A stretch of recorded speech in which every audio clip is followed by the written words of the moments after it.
अल्लाह ताला का बहुत बड़ा फज़्ल व करम है कि उसने हमें ईमान वालों में से बनाया। ईमान बड़ी कीमती चीज है, दुनिया में इससे बढ़कर कोई कीमती दौलत नहीं। पूरी दुनिया का निजाम सिर्फ और सिर्फ ईमान वालों की बुनियाद पर चल रहा है।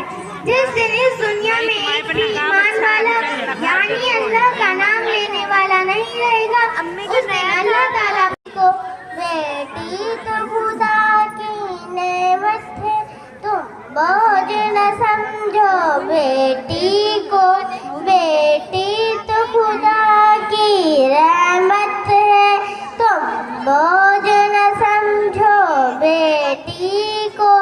कुलसुम रुकैया ज़ैनब वो भी अपने नबी की प्यारी बेटी है, फातिमा ज़हरा चहती वो भी अपने नबी की प्यारी बेटी है।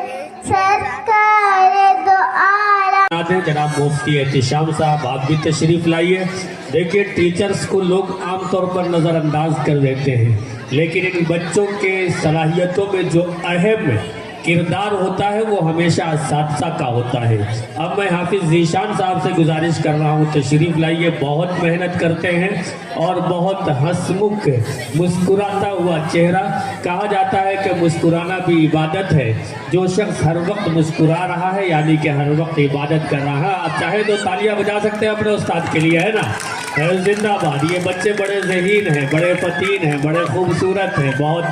अब इसके बाद जनाब सईद साहब से गुजारिश करूंगा जो कि वासिफ भाई के तुम्हें अल्लाह से जन्नत दिलाएंगे, बढ़ाएंगे तुम्हारे उम्र में अय्यास ये खिदमत अता होगी बफेरों की बिरिया रोजी में भी बरकत। ये कश्ती अमल की है तुम इसको पार लगाओ, कुरान का फरमान है तुम इसको निभाओ।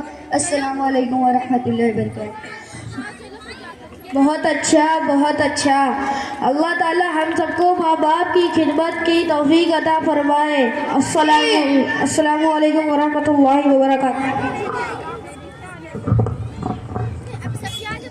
औरत जवान हो या बूढ़ा, आलिम हो या जाहिल, इसलिए आप हज़रात के सामने ग़ीबत का एक मुकालमा पेश करने जा रहे हैं। ड्रामे की किरदार सफिया आपा, सास मदीहा, सास की पड़ोसन हुमैरा, बहू रमशा, बहू की पड़ोसन सहेली अक्सा। आप सभी हज़रात से गुजारिश है कि इस ड्रामे को गौर से देखें और इसको ढांचे बनने की कोशिश करें इंशाअल्लाह।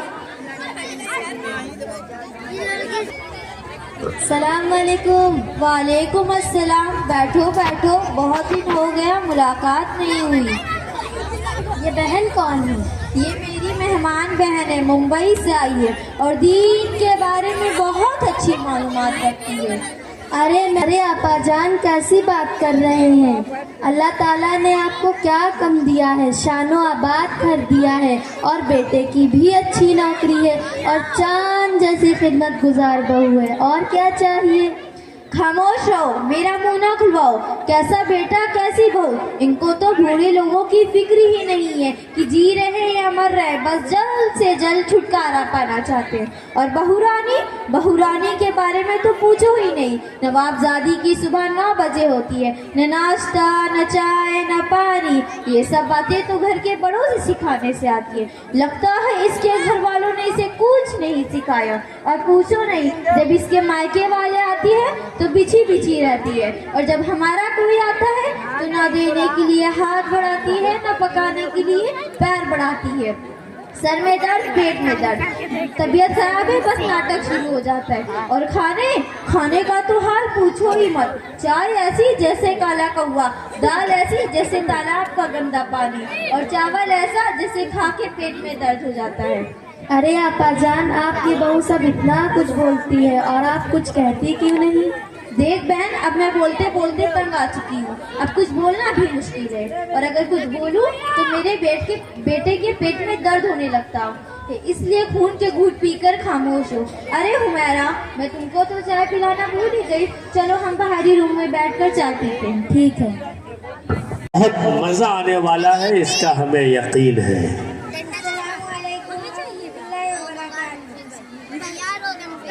माइक करीब कर लीजिए।